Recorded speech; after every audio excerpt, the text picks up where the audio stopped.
अन्न व औषध प्रशासनाचे आयुक्त म्हणून पदभार स्वीकारल्यापासून आपल्या धडाकेबाज कामगिरीनं राज्यातील भेसळ माफियांना सळो की पळो करून सोडणारे आय.एस. अधिकारी तुकाराम मुंढे हे सध्या प्रचंड चर्चेत आहेत. तुकाराम मुंढे यांच्या कामगिरीचं कौतुक सर्वसामान्यांकडून केलं जातंय. अशातच बुलढाण्यातील एका 75 वर्षीय आजींचा व्हिडिओ सध्या सोशल मीडियावरती तुफान व्हायरल होतोय. या आजींनी थेट मुंढेंना बुलढाण्यात येऊन धडक कारवाई करण्याची कळकळीची विनंती केली आहे. या आजींचं नेमकं म्हणणं काय आहे याबद्दल सविस्तर या व्हिडिओमधून जाणून घेऊयात. नमस्कार, आपण पाहत आहात लोकसत्ता लाईव्ह. खाम गावातील 75 वर्षीय आजींचा हा व्हिडिओ आहे. या व्हायरल झालेल्या व्हिडिओमध्ये आजींनी आपल्या भागातील अन्न भेसळ आणि भ्रष्टाचारावरती तीव्र संताप व्यक्त केलाय. त्या म्हणाल्यात की मुंढे साहेब, आमच्या बुलढाणा जिल्ह्यात आणि खाम गावात सगळ्याच गोष्टींमध्ये नुसती भेसळ सुरू आहे. दुकानातील तेलात केळी आणि पपई पिकवण्यासाठी रासायनिक औषधं वापरली जात आहेत. भाजीपाल्यामध्येही भेसळ आहे. इकडचे लोक पैसे खातात साहेब आणि गप्प बसतात. कोणीच काम करत नाही असा आरोप या आजींनी केलाय.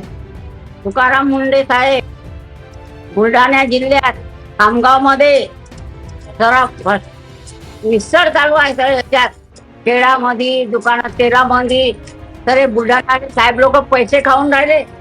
आणि तुम्ही बुलढाण्यात येऊन पहा आपल्या खामगावमध्ये किती भ्रष्टाचार होऊन राहिला. ते लोक पैसे खातात, काहीच काम नाही करत.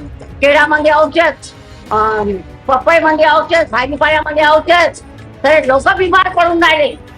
तुम्ही तिकडेच मजा मारून राहिले. तिकडे या जरा बुलढाणा जिल्ह्यात खामगावमध्ये.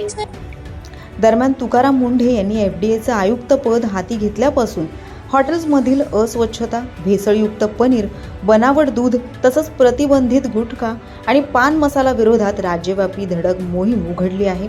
त्यांच्या या कडक आणि पारदर्शक कार्यपद्धतीमुळे सामान्य जनतेमध्ये मोठा विश्वास निर्माण झालाय.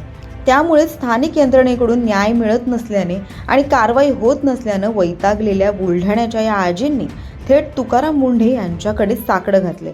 सध्या हा व्हिडिओ विविध सोशल मीडिया प्लॅटफॉर्म्सवर व्हायरल होतोय. नेटकऱ्यांकडूनही यावर मोठ्या प्रमाणात प्रतिक्रिया येत आहेत.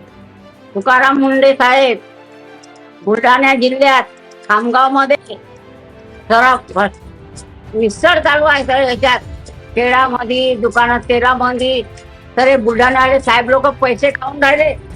आणि तुम्ही बुलढाण्यात येऊन पहा आपल्या खामगावमध्ये किती भ्रष्टाचार होऊन राहिला. ते लोक पैसे खातात, काहीच काम नाही करत. केळामध्ये औषध, पपईमध्ये औषध, भाजीपाल्यामध्ये औषध, तर लोक बिमार पडून राहिले. तुम्ही तिकडेच मजा मारून राहिले. तिकडे या जरा बुलढाणा जिल्ह्यात खामगावमध्ये.